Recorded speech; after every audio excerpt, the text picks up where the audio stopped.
And now, after years of planning, sweating, and going broke, here is the Boots and Whiskey Podcast with Jim Belisle. And alert the media. Why they would give this man a podcast is anyone's guess. Then there is what could only be a bizarre coincidence or something else. Welcome to the Boots and Whiskey Podcast with Jim Belisle. Fat, drunk, and stupid is no way to go through life, son. Country music and fine moonshine. Finally, a podcast that lets it all hang out. Let's level with America. Got your boots? Ready for some whiskey? These boots are made for walking. One of these days, these boots are gonna walk all over you.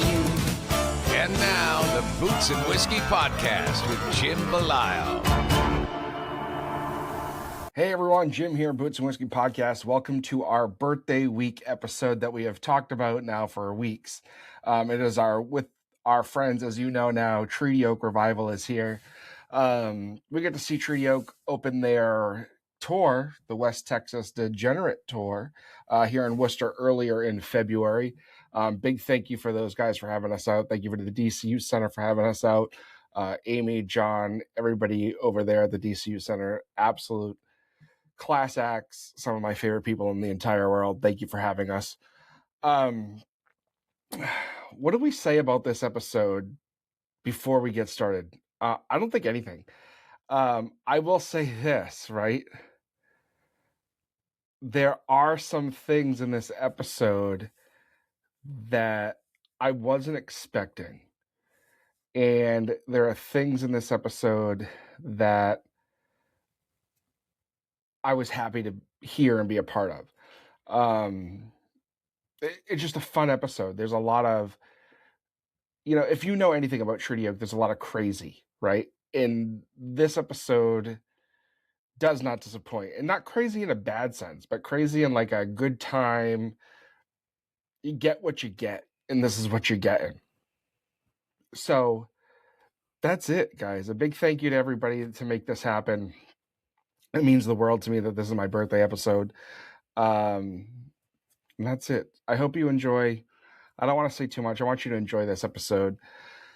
And that's it. So sit back, relax, and here is Treaty Oak Revival. Cheers.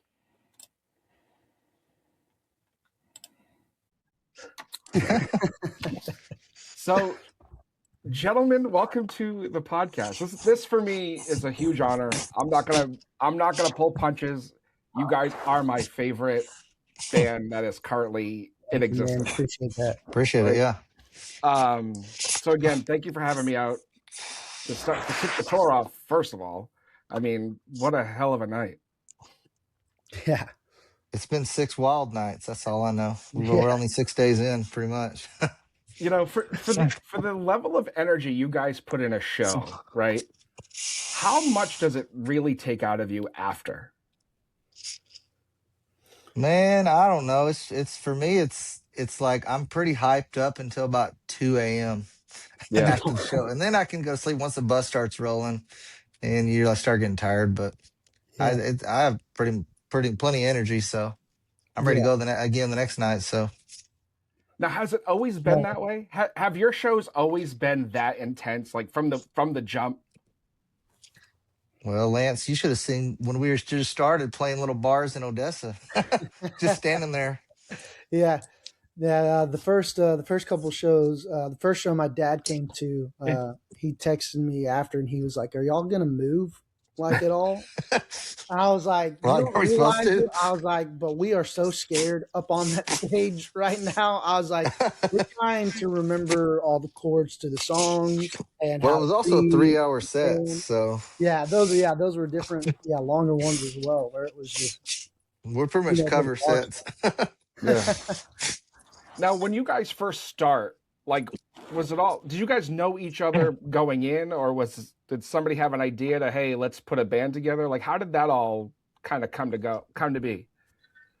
Well, me and my buddy Kelly had a band. It was called Free Spirit, and it was like a cover band, like a party band. We were having fun, just practicing once a week, playing shows every few months, And then our singer ended up leaving, and so we talked to Jim, who was the guy who ran the vacuum cleaner shop that we practiced at.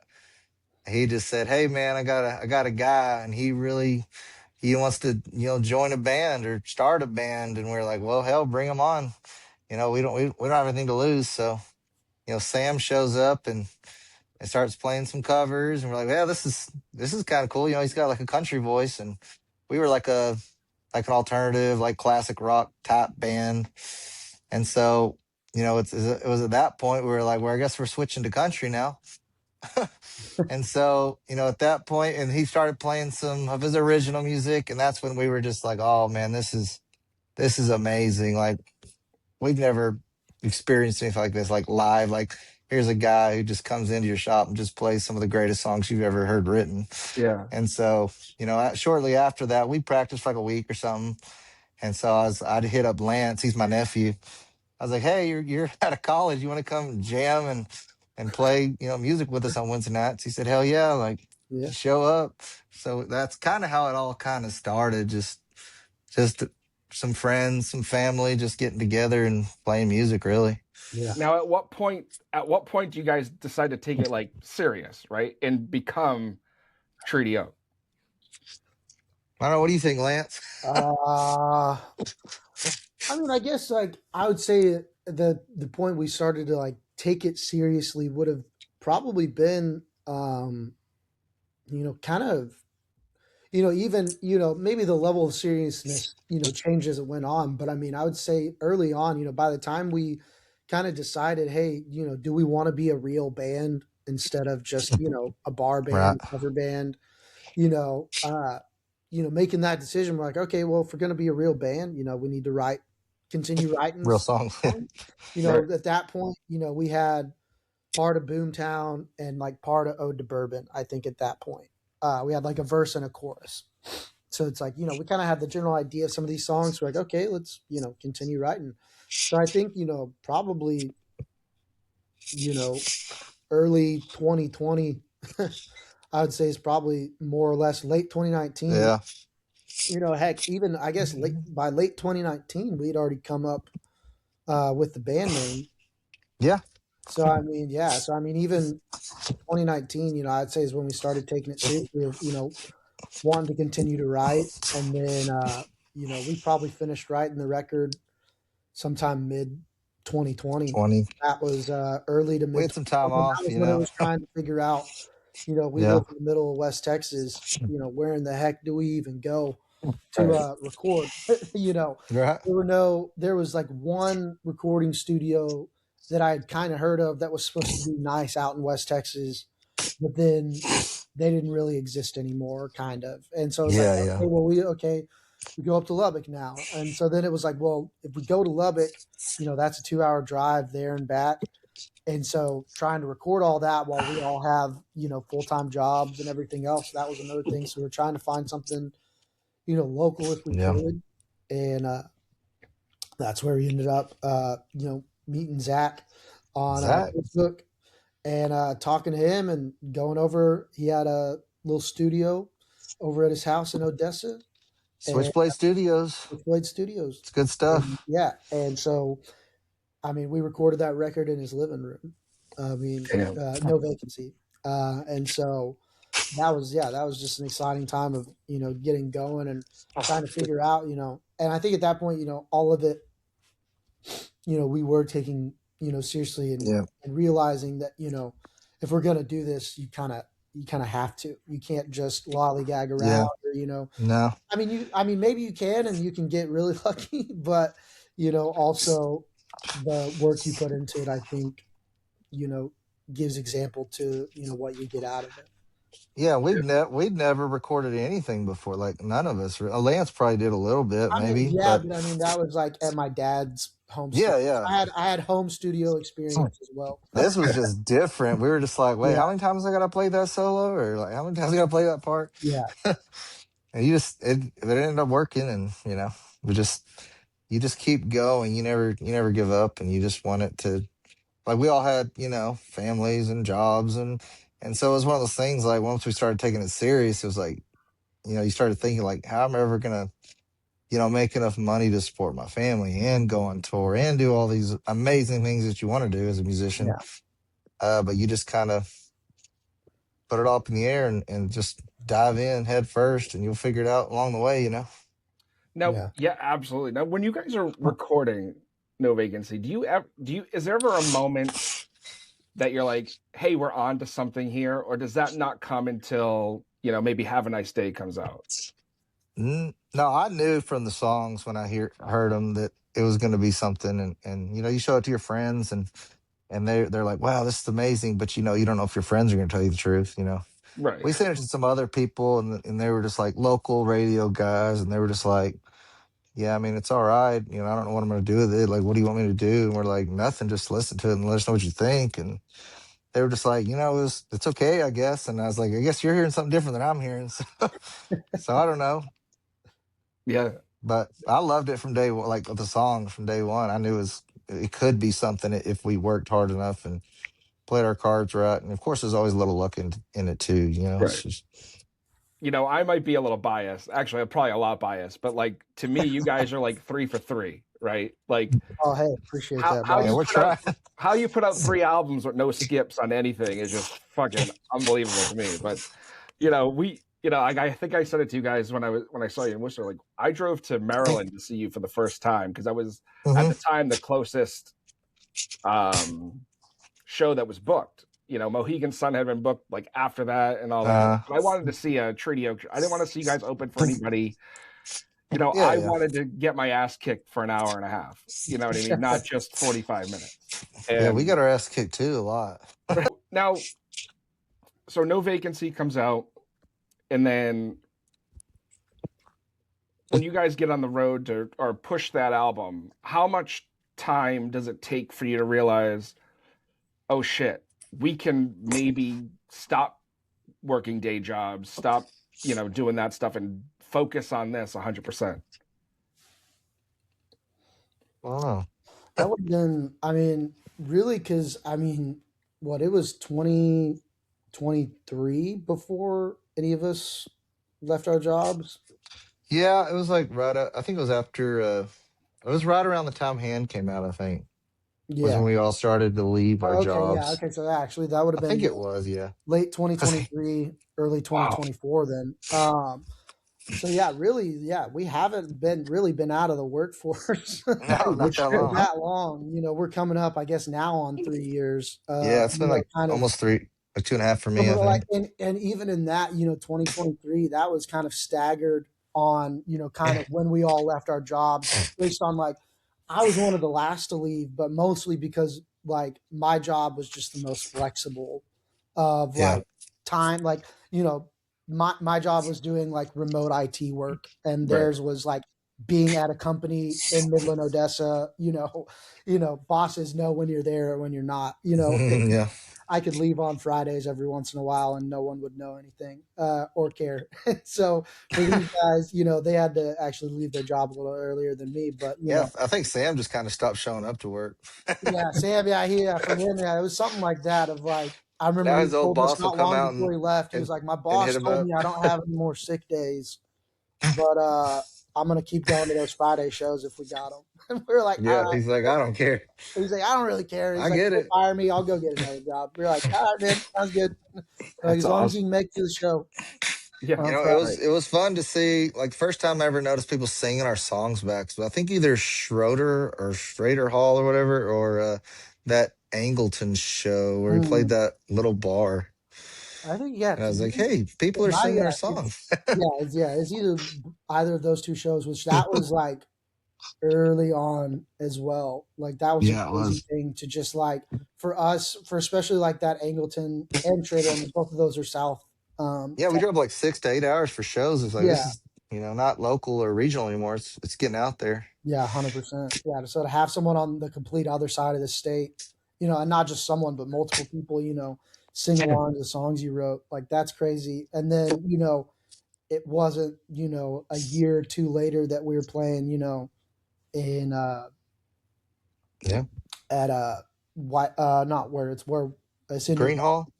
Well, it's like the Green Hall, but like the playing River Road Ice House or whatever. River Road Ice House. I don't think they exist anymore. They didn't pay their PRO royalties. Something like that.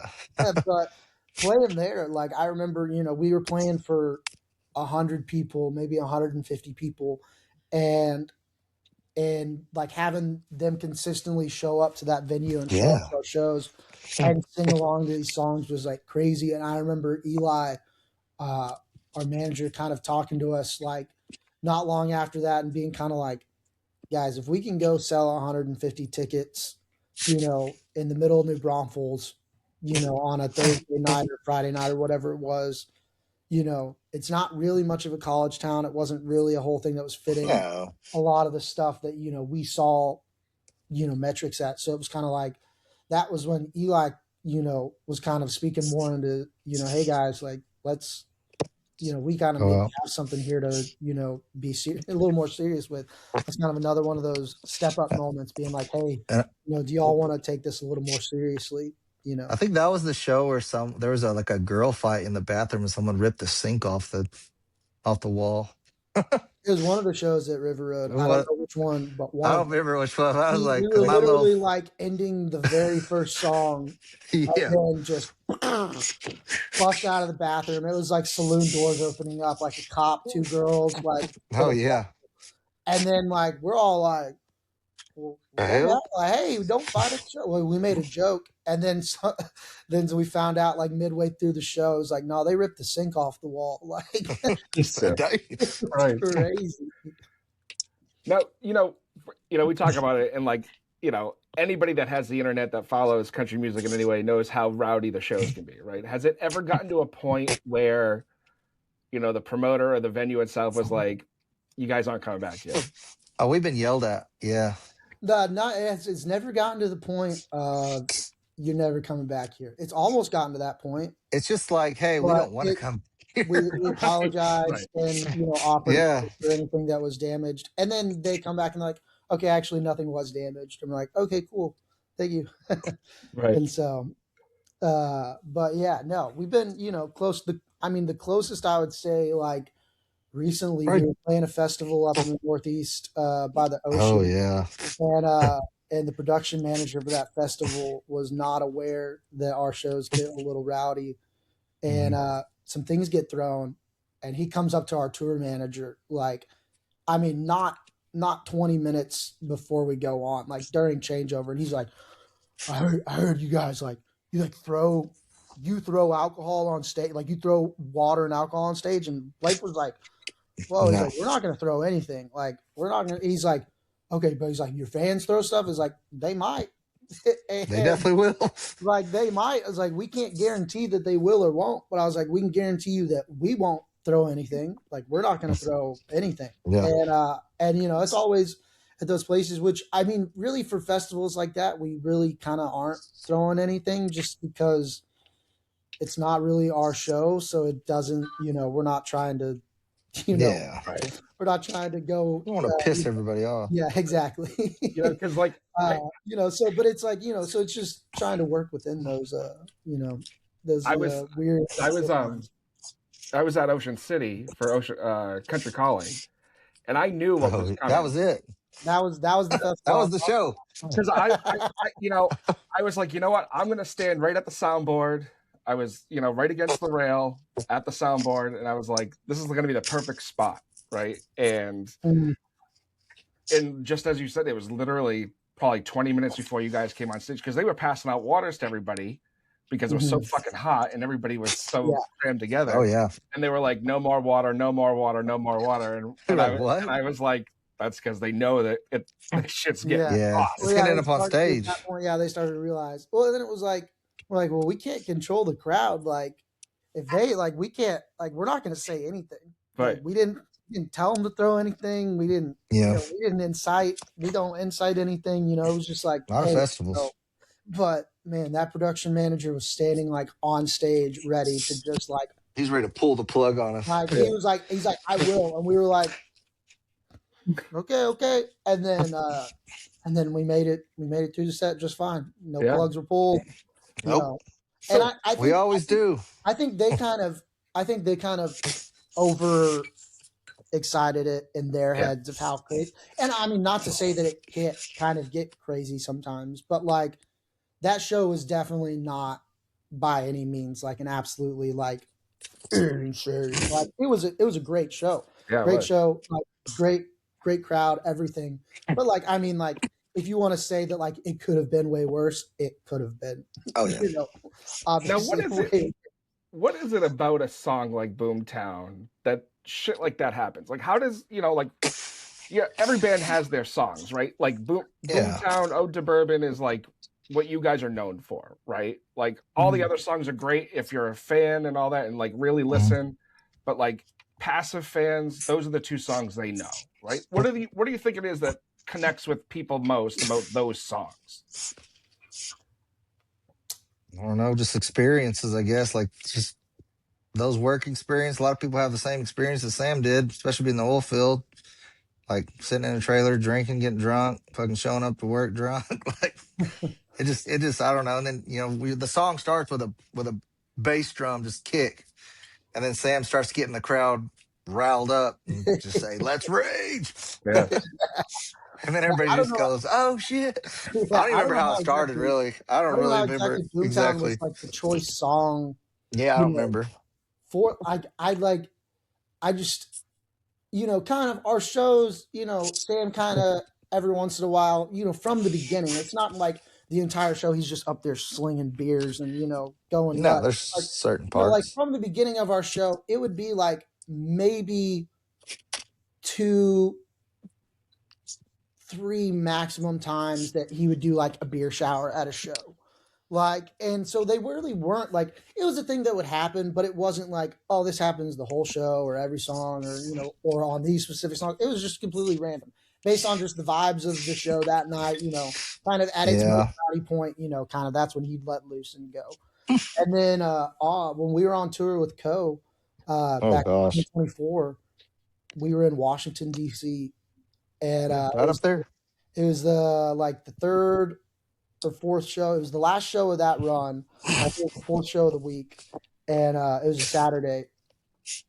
And for whatever reason, Boomtown was like in the middle of our set. And they had these really hard, heavy, refillable, reusable plastic cups that you've probably seen at some venues. Or if you haven't, maybe listening, you've seen those at venues. They're heavy. You can throw them very far without any liquid in them. They hurt too. So, they hurt. And so at that show during Boomtown, out of nowhere, just I guess 1 or 2 people threw a cup, and then it went insane. Mob mentality. I mean, those people are like, "What the?"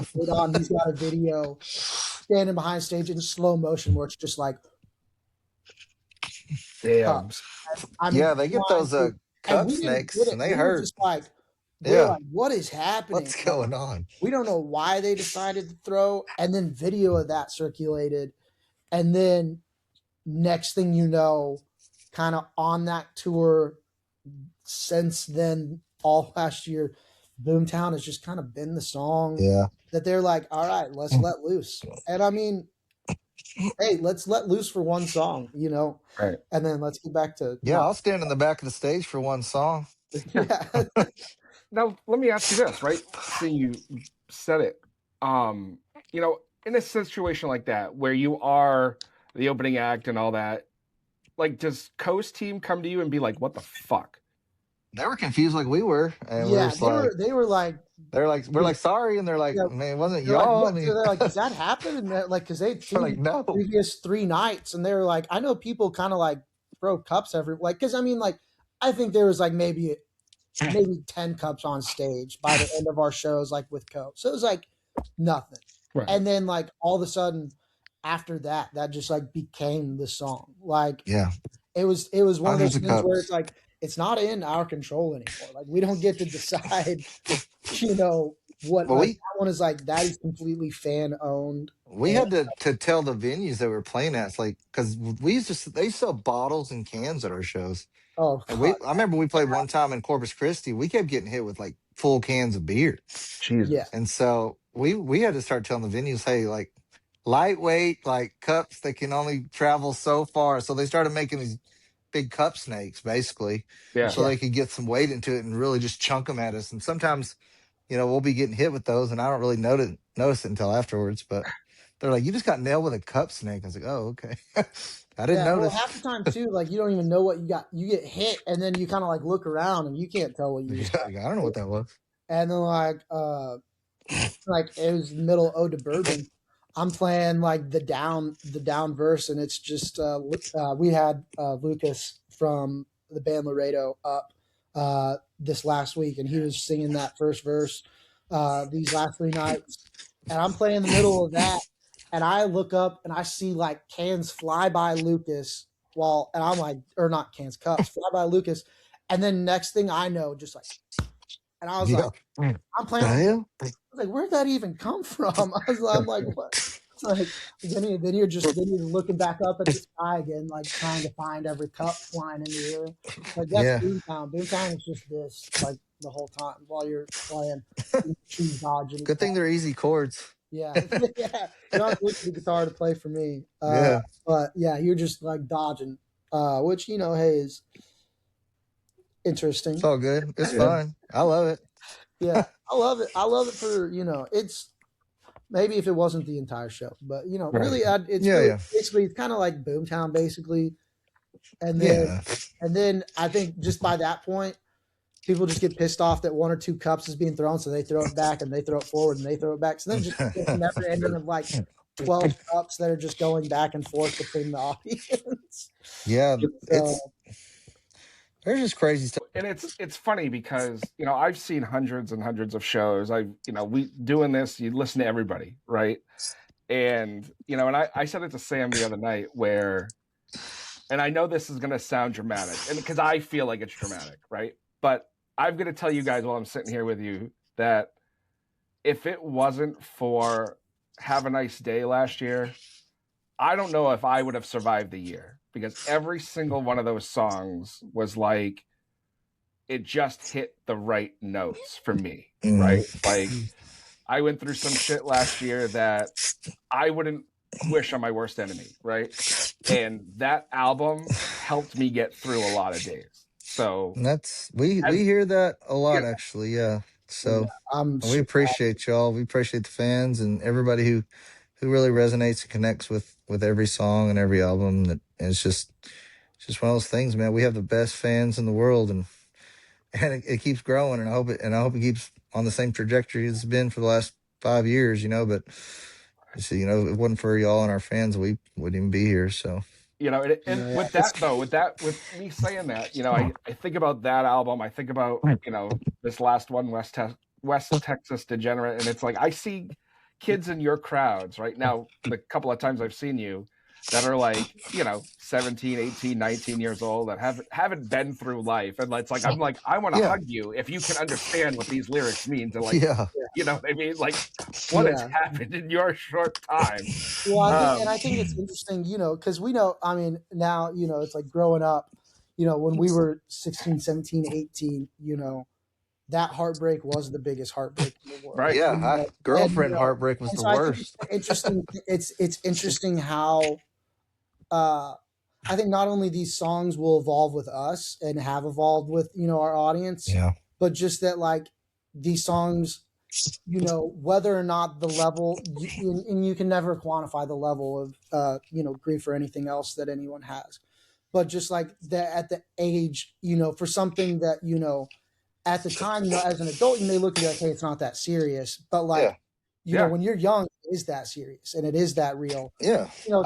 So to me, it's amazing to see and hear the fact of like these songs are able to impact at so many different levels and, through different circumstances, whether it was, your first girlfriend in high school breaking up with you or losing, your wife or whatever, those two things, they can equally weigh on the soul. Yeah. And I remember being an angry teenager and just popping on some Eminem, just being angry as hell, and I don't know why. Right. But, just angry at the world, I guess. It's so awesome to see these songs connecting, through so many age groups, from young, from teenagers to young adults to to grandparents. I've seen dancing at the back at shows. It's crazy to me, just the reach that our music has had. and to get to kind of somehow quantify that and get to see it at our live shows is absolutely wonderful. And I still feel like we're an unknown band a little bit. Yeah, that's a lot of the venues, the managers or the security, leaders, they're like, who are you guys? Like, who are y'all? Like, that was amazing. Who are y'all guys? Like, we've never heard of you before. Like, yeah, we get that a lot. That's okay. I still get that all the time. They're yeah. Like, Oh yeah. oh, okay. I mean, if you're not on the mainstream radio, if you're not like how people relate to your music, and then that was it. And then, well, they relate. We'll just say that. Well, yeah. I mean, yeah. I mean, I would just say this, at this point that we're at, where we are in our career, and playing, like, it's amazing, to see all the different age groups that connect with these songs, at whatever level that is, it's just been awesome to see. Yeah. From grandparents dancing in the back all the way to their grandkids throwing beers at me up front, Now, for the things you guys have done and been able to accomplish in the last, really, 3 years, realistically, when it comes down to it? Yeah. I guess since Hand, I guess. Yeah. Or right after a couple Novation, years since Have a Nice Day came out. So now, that's when you crazy. get the 2.5 call, years. when you get the call to have a song on Landman, how much does that change things too? Like, do you see any shift, any like uptick for anything? We really didn't. I mean, yeah, surprisingly from that, I mean, I think it definitely, I mean, I don't think, I think there's definitely probably some sort of growth that came from that. Sure. Yeah. We can't quantify it. Yeah, but it's hard to quantify that exactly. But like, it's definitely there. And, I mean, we see, the playlists that we're on from that, and, we've seen TikToks and things like that, and that's awesome. But, I don't know, it's interesting where you never know where something like a TV show or opening up for an artist, or, or playing on a TV show or something like that, you never know which one of those has the potential to just like boast, and completely explode, and all of a sudden, if it, because you never know if that TV show all of a sudden becomes a national or an international, like, oh my God, everybody in the world is watching this show now. So then all of a sudden, and then had great views and all that, but it wasn't, Well, if you look, like, it's just interesting with those things of just like, you always like hope, or you always like, a lot of people always come up and be like, oh man, it must be like huge now, like, because of that. And it's always like, yeah, did it really change much? It's really cool, and like, it was cool. So happy and honored that they asked us to be on it. But it's like, didn't really change our Yeah, if you look at our numbers from like early on, we have a pretty steady incline. There's not like a lot of jumps up or down, except for when we put out new albums. It's pretty steady, and it's kind of interesting to see, like, hey, we've been on Landman, we've been on this and that, we went on Jimmy Kimmel, like those didn't really do anything, like it wasn't like a, like, oh shit, we're we're way up here now. It's like, no, it's still steadily just kind of climbing, and that's kind of what we want, because that means we have fans just listen to us like nonstop. Like, our repeat listeners are pretty much through the roof, Well, no, and it's, I think, all those things we continue to want to, like, to be in popular media. We want to have our songs in TV shows. We want to have our songs in video games, potentially. Whatever.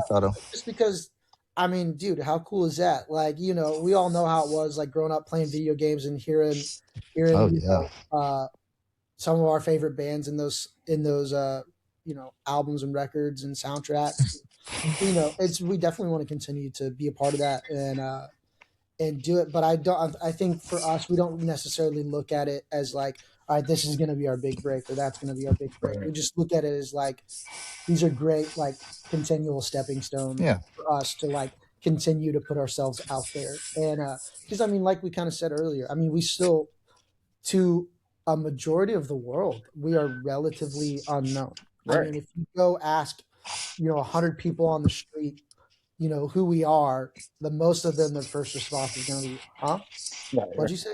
And so like, which is fine. Like, you know, but it's so interesting to me that like, we're kind of, it's like we're popular in this like little biome, and it's Yeah. like inside that biome, like everybody's like, of course you know like who they are, Yeah. like, and then but it's like anyone outside of that, it's like, huh? Like I don't know, like I mean, it's like, you know, it's the same thing I mentioned to my parents, like popular artists in our genre, and they're like, who?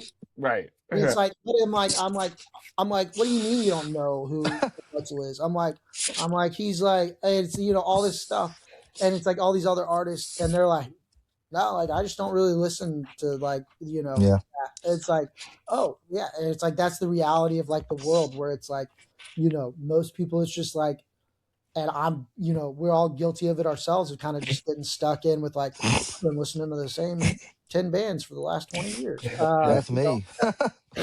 So it's the thing that I always try, you know, to find, you know, new music and, you know, listen to new stuff. But, you know, obviously I still love all the old. I do have a question about new music, right? Mm-hmm. Now we lost Jeremiah. I'm here. Okay. Now I have, you know, I've followed you guys now for a while, and I personally loved the Talco tapes, right? I thought that was fantastic. You know, there's we did too. Yeah. There's rumbles and grumbles on the internet about how, you know, whatever, but you know, people are going to talk shit no matter what. Now, my question for you is what made you decide to do that and put out West Texas Degenerate so in real time, relatively close to each other?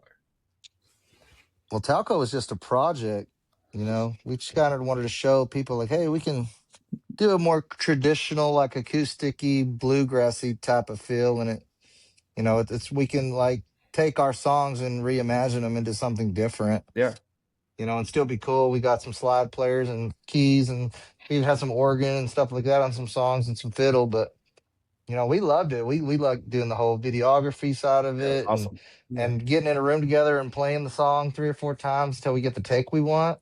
Yeah. And, you know, we like the way it even came out. We wanted it raw and not too produced. And, you know, I guess some people don't resonate with that, I guess, but we still had fun doing it. So I mean, honestly, I loved it because it like you said, it was nice to see and hear a different side, you know, where it's not just, you know, rock and roll from start to finish, right? It's like there is that, you know, and I tell people all the time, I'm like, you guys might be under the country umbrella, but like, you know, other than the lyrics, you're not a country band, you know, and I mean that with all the love in my heart. I really do. The vocal timbre is hard to get away from country, but Slam Canty. We totally understand because we feel a very similar type of way of that. You know, we do definitely realize, obviously, we're not dumb. We're not Morgan Wallen. You know, we're not playing Morgan Wallen music, or we're not playing Parker McCollum country music. You know, we're not under that country umbrella, but like. In the world of DSPs, we are under that country umbrella. That's how it, you know, that's how it works, you know, in the world we live in today. But, you know, it's, you know, for us too is, you know, our sound kind of keeps evolving. I think kind of as we evolve and realize kind of what we've been missing in what we've been playing, you know, I think the largest evolvement, you know, has been our live show, not even the sense of looks or movement, but just what we play, how we sound playing. You know, our ability live to be able to flow off of each other in moments. I mean, like our shows aren't run to, they're run to a click, like there's a beep going on, but Cody controls the on and off of that and changing the songs. But there's no like intro 2, 3, 4, you know, chorus. There's no backing tracks. There's no any of that. Like everything you're hearing out of the speakers is coming out from what you see on stage. And so like, you know, when you hear Sam finish off a word and we drop right into a song, like that's all of us guessing. All right, he's probably done talking here, so we're Yeah. gonna come in. Sounds And all then right. if he's not done talking there, he's gonna be like, "Oh shit, I've got to wrap it up because these guys aren't gonna stop because Right. we're going, baby." And Yeah. so it's that excitement almost every night because it is planned almost of like, you're not planned, but like Right. we have a good idea of kind of the spiel Sam is going to Yeah. go on each night. He doesn't ever say the exact same thing, but he kind of relatively keeps it time wise in there. So there's that thing of just the Yeah. live flow, the tones that we used live. Like when we first started, a lot like No Vacancy, the first record, like it was very clean tones and Strats and wasn't tellies, Stratocasters and Fenders. and a lot more acoustic guitar coming through, and it was like this really like thing, and it was like, yeah, we kind of did that, but then we're like, it's not sounding like how we want it to sound. Right. It's not how like I could. It took me, God, it feels like 2.5 years to finally like Yeah. find the original origin sound of like where I wanted to start of like my guitar, on stage, having it be a little heavier and, just that starting tone. And so it's like just kind of the evolution through there, as well as, like I said, just being able to play off of each other and anticipate each other's moves. And almost like you kind of just like learn to feel where people are on stage. Like it's weird. You can just kind of sense each other Yeah. moving around during songs. So there's a few times we almost hit each other on stage, but Fine, it works. we do pretty good about dodging. Now, I don't want to keep you all day. I mean, I personally want to keep you all day. We could Put us in a box. we could fuck around all night. But now, with West Texas Degenerate just coming out and the success you guys had with that, this is the greedy part of me coming. What is there enough music or new music or songs that Sam has written or you guys have written that there could be another album closer than there was between Have a Nice Day and West Texas? I would say that there might be enough for a single or two coming out, but right now Full album. we're Yeah. focusing on writing the next record. Yeah. So I'd say from this point, like we've got a few songs that we've been kind of playing with and done some different recording stuff, and so we're kind of playing around with that still, and still waiting on first mixes to come back and things like that. But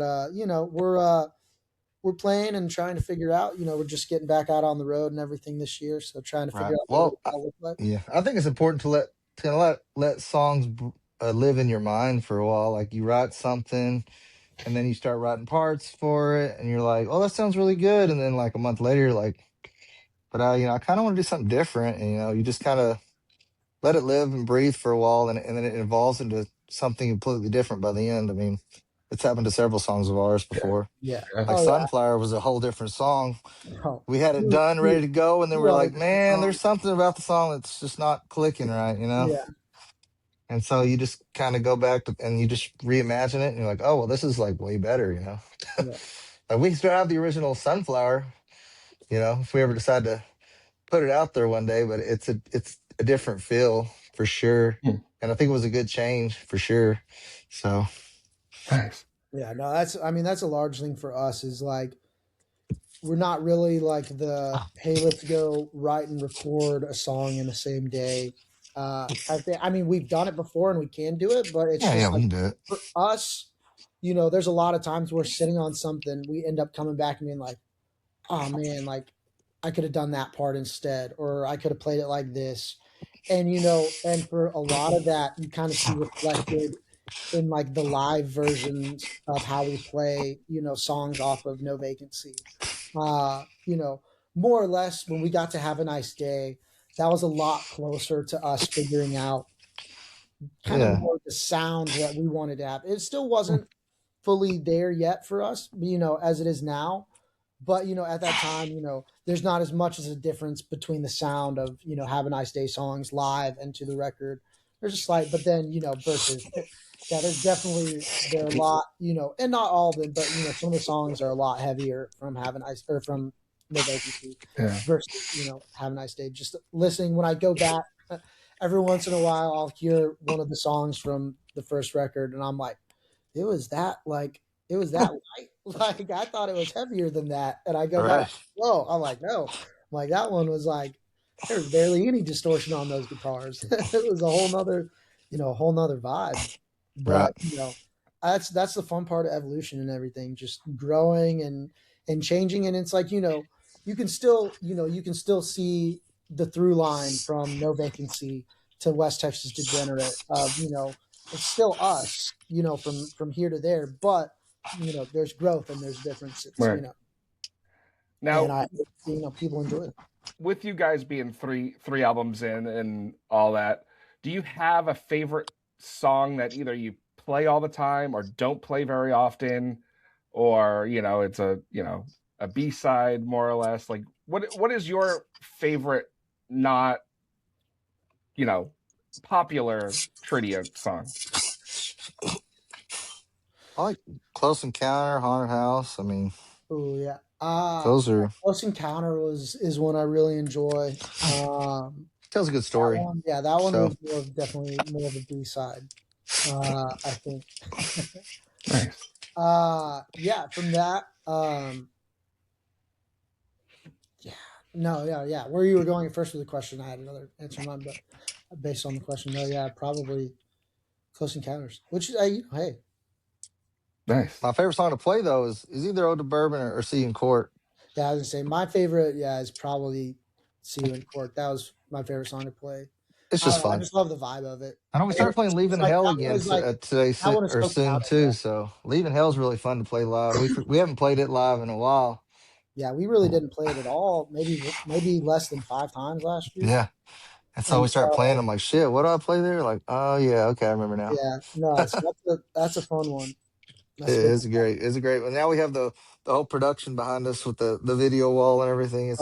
It helps with the colorings and the pictures and everything. So yeah, no, it's been really fun. The art team, like you've seen the show now, and so during songs like In Between, the Broncos driving around the table, or the Dosen music video, or all those other songs that had visuals you saw on screen that were drawn. Those were all from the same artists and group that did that Dosen music video. So those are still all 100% hand drawn animations that are just hand drawn to loop, or like in Missed Call, it starts out in a broken